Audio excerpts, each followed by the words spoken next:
السلام علیکم دوستو، اسلامی دوار چینل پہ آپ سب کو خوش آمدید کہتا ہوں۔ آج میں آپ کے لیے شمشیر بے نیام کی 45ویں ایپیسوڈ لے کے آیا ہوں۔ جن دوستوں نے ابھی تک چینل سبسکرائب نہیں کیا وہ چینل کو سبسکرائب کر لیں۔ تو چلیے آج کی ایپیسوڈ شروع کرتے ہیں۔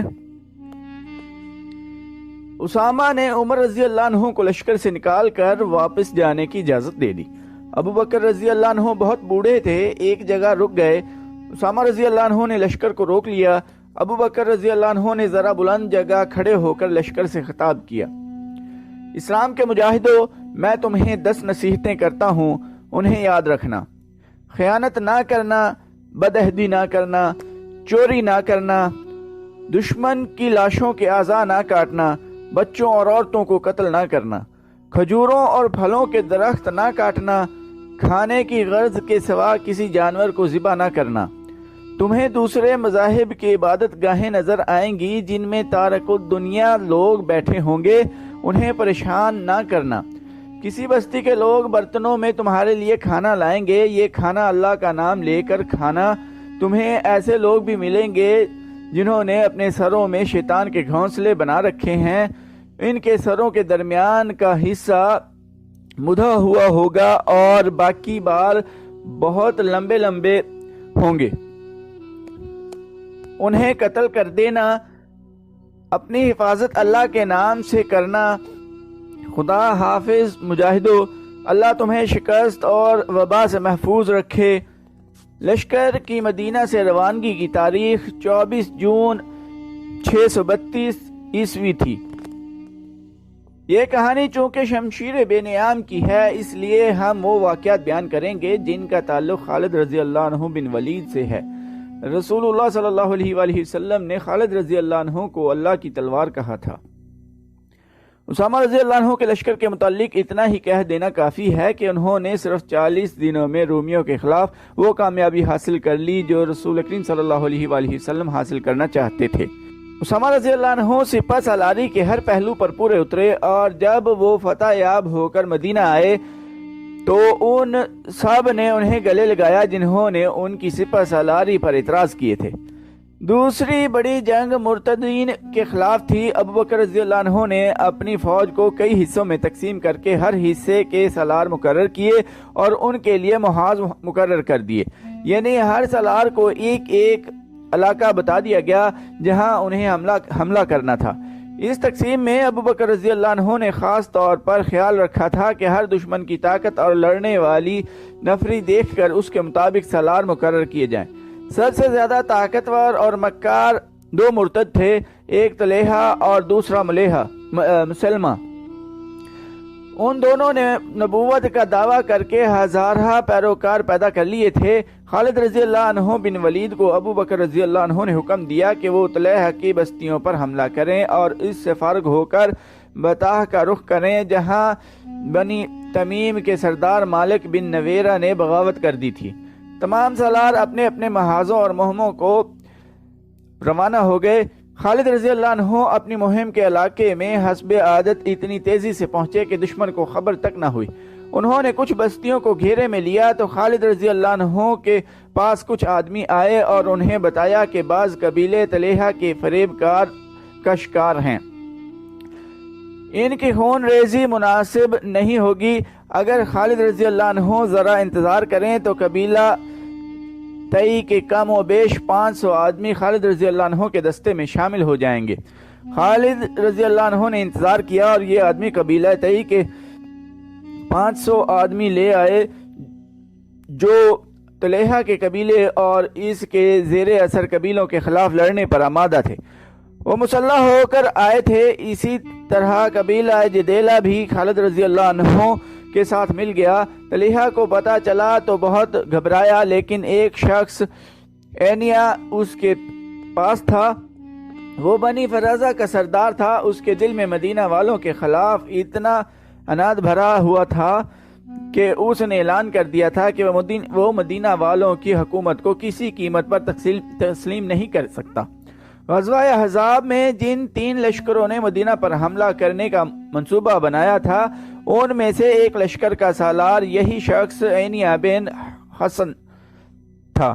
رسول کریم صلی اللہ علیہ وآلہ وسلم اپنے اس اصول کے مطابق کہ دشمن کو تیاری کی حالت میں پکڑو مدینہ سے نکل کر ان تینوں لشکروں پر حملہ کر دیا تھا۔ سب سے زیادہ نقصان یہ نہیں ہے کہ لشکر کو اٹھانا پڑا تھا، اس نے مجبور ہو کر اسلام قبول کر لیا تھا، لیکن اسلام کے خلاف سرگرم رہا۔ خالد رضی اللہ عنہ کو پتہ چلا کہ طلحہ کے ساتھ اینیہ ہے تو انہوں نے عہد کیا کہ ان دونوں کو نہیں بخشیں گے۔ خالد رضی اللہ عنہ نے پیش قدمی سے پہلے اپنے دو آدمیوں عکاشہ بن محسن اور ثابت بن اکرم انصاری کو لشکر سے آگے بھیج دیا کہ وہ دشمن کی نقل و حرکت یا کوئی اور بات دیکھیں جو لشکر کی پیش قدمی کے کام آ سکے تو پیچھے اطلاع دیں۔ دونوں چلے گئے اور خالد رضی اللہ عنہ اپنے دستوں کے ساتھ بڑھتے گئے۔ بہت دور جا کر ان دونوں میں سے کوئی بھی واپس آتا نہ دکھائی دیا۔ کچھ اور آگے گئے تو 3 لاشیں پڑی ملیں جو خون میں نہائی ہوئی تھیں۔ وہ لاشیں انہی دو آدمیوں عکاشہ اور ثابت کی تھیں جنہیں خالد رضی اللہ عنہ نے آگے بھیجا تھا۔ تیسری لاش کسی اجنبی کی تھی۔ بعد میں جو انکشاف ہوا تبری اور قاموس کے مطابق کہ وہ دونوں آگے جا رہے تھے، راستے میں انہیں ایک شخص حبال مل گیا۔ ایک مورخ کا کامل ابن اسیر لکھتا ہے کہ حبال طلحہ کا بھائی تھا، لیکن تبری اور قاموس اسے طلحہ کا بھتیجا لکھتے ہیں۔ عکاشہ اور ثابت نے اسے للکار کر قتل کر دیا۔ اس کی اطلاع طلحہ کو مل گئی، وہ اپنے بھائی سلمہ کو ساتھ لے کر آ گیا۔ عکاشہ اور ثابت ابھی اور آگے جا رہے تھے۔ طلحہ اور سلمہ نے گھات لگائی اور دونوں کو مقابلے کی مہلت دیے بغیر قتل کر دیا۔ خالد رضی اللہ عنہ آگ بگولا ہو گئے اور طلحہ کی بستی پر جا دھمکے۔ اینیہ طلحہ کی فوج کی کمان کر رہا تھا اور طلحہ ایک خیمے میں نبی بنا بیٹھا تھا۔ اینیہ نے مسلمانوں کا قہر اور غضب دیکھا تو اپنے لشکر کو لڑتا چھوڑ کر طلحہ کے پاس گیا اور طلحہ کو سچا نبی مانتا تھا۔ یا نبی، اینیہ نے طلحہ سے پوچھا، مشکل کا وقت آن پڑا ہے، جبریل کوئی وحی لائے ہیں؟ ابھی نہیں، طلحہ نے کہا، تم لڑائی جاری رکھو۔ اینیہ دوڑتا گیا اور لڑائی میں شامل ہو گیا۔ مسلمانوں کا قہر اور بڑھ گیا تھا۔ خالد رضی اللہ عنہ کی چالیں جھوٹے نبی کی لشکر کے پاؤں اکھاڑ رہی تھیں۔ اینیہ ایک بار پھر طلحہ کے پاس گیا۔ یا نبی، اس نے طلحہ سے پوچھا کوئی وحی نازل ہوئی؟ ابھی نہیں، طلحہ نے کہا، تم لڑائی جاری رکھو۔ وحی کب نازل ہوگی؟ اینیہ نے جھنجھلا کر پوچھا، تم کہا کرتے ہو کہ مشکل کے وقت وحی نازل ہوتی ہے۔ خدا تک میری دعا پہنچ گئی ہے، طلحہ نے کہا، وحی کا انتظار ہے۔ اینیہ اپنے لشکر میں چلا گیا مگر اب اس کا لشکر خالد رضی اللہ عنہ کے گھیرے میں آ گیا تھا۔ اینیہ گھبراہٹ کے عالم میں ایک بار پھر طلحہ کے پاس گیا اور اسے اپنے لشکر کی کیفیت بتا کر پوچھا کہ وحی نازل ہوئی یا نہیں۔ تہاں طلحہ نے جواب دیا، وحی نازل ہو چکی ہے۔ کیا یہ کہ طلحہ نے جواب دیا، مسلمان بھی جنگ لڑ رہے ہیں، تم بھی جنگ لڑ رہے ہو، تم اس وقت کو کبھی نہ بھول سکو گے۔ اینیہ کو کچھ اور توقع تھی لیکن طلحہ نے اسے مایوس کر دیا۔ اسے یہ بھی پتہ چل گیا کہ طلحہ جھوٹ بول رہا ہے، لاریب ایسے ہی ہوگا۔ اینیہ نے غصے سے کہا، وہ وقت جلدی آ رہا ہے جسے تم ساری عمر نہیں بھول سکو گے۔ اینیہ دوڑتا باہر گیا اور چلا کر اپنے قبیلے سے کہنے لگا، اے بنو فرازہ، طلحہ کذاب ہے، جھوٹے نبی کے پیچھے جانیں مت گواؤ، بھاگو، اپنی جانیں بچاؤ۔ بنو فرازہ تو بھاگ اٹھے۔ طلحہ کے اپنے قبیلے کے لڑنے والے لوگ طلحہ کے خیمے کے ارد گرد جمع ہو گئے۔ خالد رضی اللہ عنہ تماشا دیکھنے لگے۔ طلحہ کے خیمے کے ساتھ ایک گھوڑا اور ایک اونٹ تیار کھڑے تھے۔ قبیلہ طلحہ سے پوچھ رہا تھا کہ اب کیا حکم ہے۔ طلحہ کی بیوی جس کا نام نواز تھا اس کے ساتھ تھی۔ طلحہ گھوڑے پر سوار ہو گیا اور اس کی بیوی اونٹ پر چڑھ بیٹھی۔ لوگوں، طلحہ نے اپنے قبیلے سے کہا، میری طرح جس کے پاس بھاگنے کا انتظام ہے وہ اپنے بیوی بچوں کو لے کر بھاگ جائے۔ اس طرح اس کذاب کا فتنہ ختم ہو گیا۔ عمر رضی اللہ عنہ کے دور خلافت میں طلحہ نے ان کے ہاتھ پر بیعت کی اور مسلمان ہو گیا تھا۔ خالد رضی اللہ عنہ نے اور کئی قبیلوں کو مطیع کیا اور انہیں ارتداد کی کڑی سزا دی۔ ان پر اپنی شرطیں عائد کیں۔ اسلام سے جو منحرف ہو گئے تھے انہیں دوبارہ حلقہ بگوش اسلام کیا۔ طلحہ کی نبوت کو بھی خالد رضی اللہ عنہ نے ختم کر دیا، اور اینیا جو یہودیوں سے بڑھ کر مسلمانوں کا دشمن تھا ایسا بھاگا کہ اس نے عراق جا دم لیا، مگر اس کا زہر ابھی پیچھے رہ گیا تھا۔ یہ زہر ایک عورت کی شکل میں تھا جو سلمہ کہلاتی تھی۔ اس کا پورا نام ام زمل سلمہ بنت مالک تھا۔ سلمہ بنو فرازہ کے سرداروں کے خاندان کی ایک مشہور عورت ام کرفا کی بیٹی تھی۔ رسول اکرم صلی اللہ علیہ وآلہ وسلم کی زندگی کا واقعہ ہے کہ زید بن حارثہ اسامہ رضی اللہ عنہ کے والد بنی فرازہ کے علاقے میں جا نکلے۔ یہ قبیلہ مسلمانوں کا جانی دشمن تھا۔ وادی القرا میں زید کا سامنا بنی فرازہ کے چند آدمیوں سے ہو گیا۔ زید کے ساتھ بہت تھوڑے آدمی تھے۔ بنی فرازہ کے ان آدمیوں نے ان سب کو قتل کر دیا اور زید کو گہرے زخم آئے۔ وہ گرتے پڑتے مدینہ پہنچ گئے۔ جب ان کے زخم ٹھیک ہو گئے تو رسول اکرم صلی اللہ علیہ وآلہ وسلم نے انہیں باقاعدہ فوجی دستے دے کر بنی فرازہ پر حملے کے لیے بھیجا تھا۔ مسلمانوں نے بنی فرازہ کے بہت سے آدمیوں کو ہلاک اور کچھ کو قید کر لیا۔ جھڑپ بڑی خون ریز تھی۔ ان قیدیوں میں ام کرفا فاطمہ بنت بدر بھی تھی۔ اس عورت کی شہرت یہ تھی کہ اپنے قبیلے کے علاوہ دوسرے قبیلوں کو بھی مسلمانوں کے خلاف بھڑکاتی رہتی تھی۔ اسے مدینہ لا کر سزائے موت دے دی گئی۔ اس کے ساتھ اس کی کم سن بیٹی ام زمل سلمہ بھی تھی۔ رسول کریم صلی اللہ علیہ وآلہ وسلم نے یہ لڑکی ام المؤمنین عائشہ رضی اللہ عنہ صدیقہ کے حوالے کر دی۔ اسے پیار سے رکھا گیا مگر وہ ہر وقت اداس رہتی تھی۔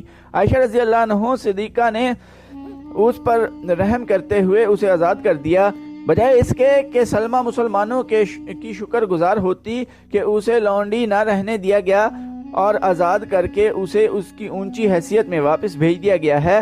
اس نے اپنے دل میں اپنی ماں کے قتل کا انتقام رکھ لیا اور جنگی تربیت حاصل کرنے لگی۔ وہ سرداروں کے خاندان کی لڑکی تھی، اس میں قیادت کے جوہر بھی پیدا ہو گئے۔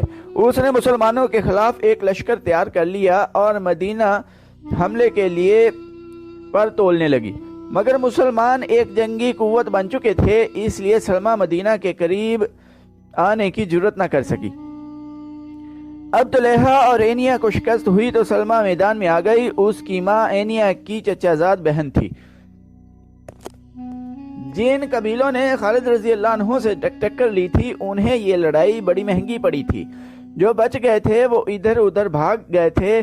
ان میں غطفان، تئی، بنو سلیم اور حوازن کے بعض سرکردہ لوگ سلمہ کے ہاں جا پہنچے اور عہد کیا کہ سلمہ اگر ان کا ساتھ دے تو وہ مسلمانوں سے انتقام لینے کے لیے جانیں قربان کر دیں گے۔ سلمہ تو موقع کی تلاش میں تھی۔ وہ تیار ہو گئی اور چند دنوں میں اپنا لشکر تیار کر کے روانہ ہو گئی۔ اس وقت خالد رضی اللہ عنہ بزاخہ میں تھے جہاں انہوں نے طلحہ کو شکست دی تھی۔ انہیں اطلاع ملی کہ بنو فرازہ کا لشکر آ رہا ہے۔ خالد رضی اللہ عنہ نے اپنے دستوں کو تیار کر لیا۔ جس طرح سلمہ کی ماں اپنے جنگی اونٹ پر سوار ہو کر لشکر کے آگے آگے چلا کرتی تھی، اسی طرح سلمہ بھی اپنے لشکر کے آگے آگے تھی۔ اس کے ارد گرد 100 شتر سواروں کا گھیرا تھا جو تلواروں اور برچھیوں سے مسلح تھے۔ یہ لشکر جوش و خروش بلکہ قہر اور غضب کے نعرے لگاتا آ رہا تھا۔ خالد رضی اللہ عنہ نے انتظار نہ کیا کہ دشمن اور قریب آئے۔ ان کے ساتھ نفری تھوڑی تھی۔ وہ دشمن کو اتنی مہلت نہیں دینا چاہتے تھے کہ وہ حملے کی ترتیب یا قلیل تعداد مسلمانوں کو نفری کے افراد کے بل بوتے پر گھیرے میں لینے کی پوزیشن میں آئے۔ خالد رضی اللہ عنہ نے ہلہ بولنے کے انداز سے حملہ کر دیا۔ انہیں معلوم تھا کہ دشمن کا لشکر سفر کا تھکا ہوا ہے۔ خالد رضی اللہ عنہ نے دشمن کی اس جسمانی کیفیت سے بھی فائدہ اٹھایا۔ سلمہ جو 100 جاں باز شتر سواروں کی حفاظتی نرغے میں تھی، اشتعال انگیز الفاظ سے اپنے لشکر کے جوش و خروش میں جان ڈالتی رہی تھی۔ مورخ لکھتے ہیں کہ بنو فرازہ نے خالد رضی اللہ عنہ کو بڑا ہی سخت مقابلہ دیا۔ نفری تھوڑی ہونے کی وجہ سے خالد رضی اللہ عنہ مجبور سے ہوتے جا رہے تھے اور دشمن کے حوصلے بڑھتے جا رہے تھے۔ سلمہ کی للکار اور الفاظ جلتی پر تیل کا کام کر رہے تھے۔ خالد رضی اللہ عنہ نے سوچا کہ صرف یہ عورت ماری جائے تو بنو فرازہ کے قدم اکھڑ جائیں گے۔ انہوں نے اپنے چند ایک منتخب جاں بازوں سے کہا کہ وہ سلمہ کا حفاظتی حصار توڑ کر اسے اونٹ سے گرا دیں۔ سلمہ کے محافظ بھی جاں باز ہی تھے، وہ خالد رضی اللہ عنہ کے جاں بازوں کو قریب نہیں آنے دیتے تھے۔ ان جاں بازوں نے یہ طریقہ اختیار کیا کہ ایک ایک محافظ شتر سوار کو دوسروں سے الگ کر کے مارنا شروع کر دیا۔ اس طرح جاں بازوں نے گھیرا توڑ دیا، لیکن کوئی جاں باز سلمہ تک نہیں پہنچ سکتا تھا، زخمی ہو کر پیچھے آ جاتا تھا۔ آخر پورے 100 محافظ مارے گئے، لیکن خالد رضی اللہ عنہ کو اس کی بہت قیمت دینی پڑی۔ جاں بازوں نے تلواروں سے سلمہ کے کچاوے کی رسیاں کاٹ دیں۔ کچا وہ سلمہ سمیت نیچے آ پڑا۔ جاں بازوں نے خالد رضی اللہ عنہ کی طرف دیکھا کہ کیا حکم ہے، قیدی بنانا ہے یا ختم کرنا ہے؟ خالد رضی اللہ عنہ نے ہاتھ سے اشارہ کیا۔ ایک جاں باز نے تلوار کے ایک ہی وار سے سلمہ کا سر تن سے جدا کر دیا۔ بنو فرازہ نے یہ منظر دیکھا تو ان میں بھگدڑ مچ گئی اور وہ اپنی لاشوں اور زخمیوں کو چھوڑ کر بھاگ گئے۔ تو دوستو آج کی ایپیسوڈ ادھر ہی ختم کرتے ہیں۔ چینل کو سبسکرائب کرنا نہ بھولیے گا، لائک، کمنٹ اور شیئر بھی ضرور کیجیے گا۔ ٹائم دینے کے لیے شکریہ۔ اللہ حافظ۔